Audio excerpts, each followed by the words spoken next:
Hi everyone, I'm going to show you how to make a simple budget on Excel. You just need a few things up front. We're going to need to know, do you get paid weekly or bi-weekly? And for this tutorial, we're going to assume that you get paid weekly. We need your total income for your check, and that is per check after taxes and after your health insurance will come out of your account, and you can get that on your pay stub, which can be found mostly on ADP if ADP is your employer's choice. You're also going to need to know what your monthly bills are and the total of each of those bills.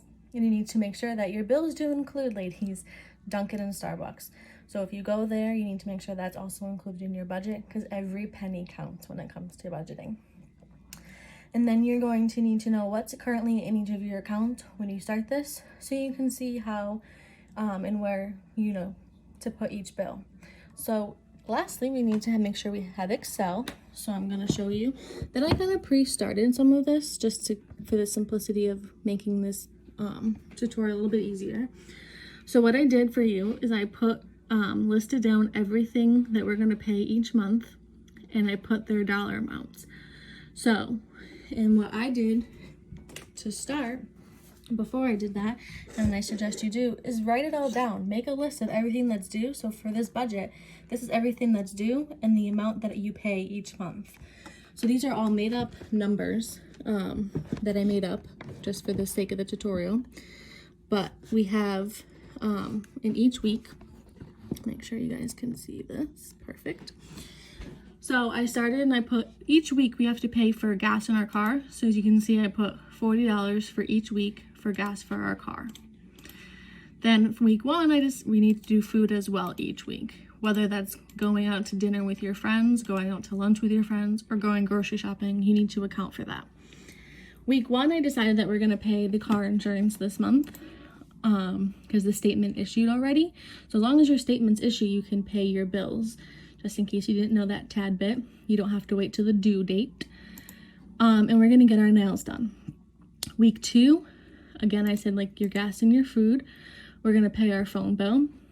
Gas and food. Week three, we're gonna pay our Netflix and our car payment. And lastly, on week four, we're gonna put gas in our car, food, and we're gonna pay our rent. The reason I have rent last, even though it's mostly due on the first, is that way you have it ready and accounted for. So this rent payment is actually for the first of the next month. So you've already paid this month's rent, so it's gonna go for the following month. That way you have it accounted for in your account, ready to go and pay your landlord, so you're not delinquent. But you can put that in week one if that's up to you. But I always like to count it in my last end of the month. As you can see, nothing is in currency. So to change that, if you hit G, you hit the control key and hold the control key down, hit H, come on up to under number where the dollar sign is. It will turn both columns for you into currency. I have this spot blank because, like I told you, you're going to need to know what is in each account. So we're gonna pretend that we have $398.77 in our checking account, and we only have a simple $50 in our savings account. But we're gonna work on saving, because saving is so important, and it's regardless how much you save, it's the idea of saving. So even if you ladies can only put $5 away a paycheck, that's better than nothing. And we're gonna assume that we get paid $475 a paycheck, which I know sometimes if you work an hourly, especially in retail, your hours will fluctuate, so you may not get paid the same amount each week. But for the simplicity of this tutorial, we're going to assume you get paid $475 each week. So what we're gonna do is we're gonna hit the equal sign, and we're actually gonna start in our savings account, because we're gonna save $25 a week, and we're gonna hit our savings account, what's in it right now, plus $25. Then we've already taken $25 out of our $475 paycheck. So we're gonna take what's in our checking account and add in our $450 that we got paid. So now we have the $40 for gas, $100 for food, car insurance is $120, and your nails are $30. So what you're going to need to do is hit the equal sign for total, take what you got paid and what's in your account, and subtract out all your bills to have a nice $558.77 left. I do this on my savings side too, and you're probably like, well, there's nothing coming out. You never know when you need to take something out of your savings account. So then I'm gonna hit equals again, and I'm gonna put the $450, and I'm going to put the $25 in savings. So now I'm gonna kind of speed it up just to kind of show you it's literally doing the same thing, just subtracting out all your bills. And if you see how this crosses, you could drag it over and it will subtract again on that side.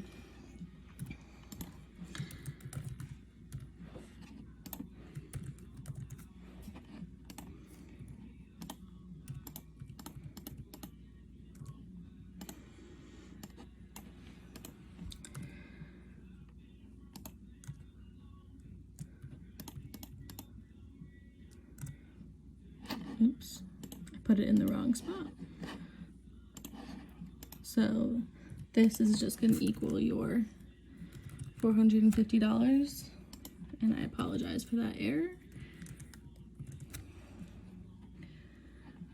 And then this will be the subtracting spot.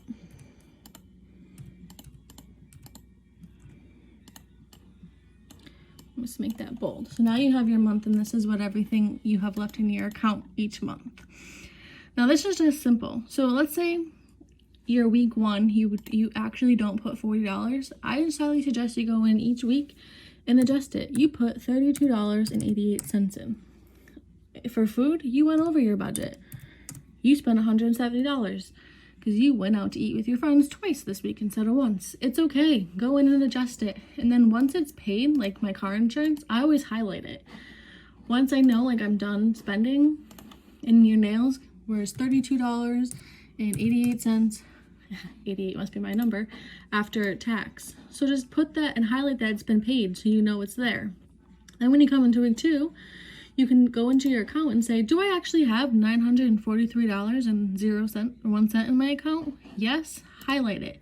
That way you know you have that in your account and you have the $100. So that way you know, okay, it's there. Let's say you forgot that this week you spent more money and you don't have it. You can just go in and change it to the amount that it was by highlighting it or subtracting out. So like what I do is, let's say my account's not that, and instead of having the $943 in there, I only have $843. I just put it in like that. And then you go and you pay everything.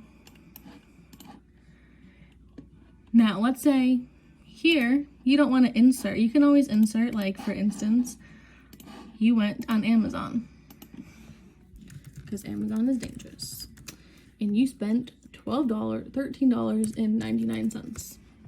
It didn't come out of your budget because you didn't program that. So just make sure that you always add in that you spent it, and it will go through. Now, I'm just going to show you something up here real quick of how do you know if you went negative. Let's say we spent $500 on a shopping spree, and that wasn't enough. We're going to say that we spent $600 on a shopping spree in week 3. Well, now when you get to week 4, you're going to be negative that $13.99 from all your bills because you went on that shopping spree. So that's why sometimes before you go make a big purchase, play with your budget. See what the money is like in there. So what I'm going to do now is show you that you can literally, that's 1 month of budgeting. You can literally copy this, come over here and paste it, but you're gonna wanna make sure that this week 1 over here for December equals your November's last payment, what's left in your account for those months. But then you wanna make sure that you add in your pay. So it includes everything. So that way when you come to the end of December, you have the same amount and you can make sure that it's included. I hope that makes sense for you, how to make a monthly budget, and you can just continue it each month to be prepared, or you can just leave it week 1 and start fresh again. But that is how to make a budget tutorial. So thanks for watching.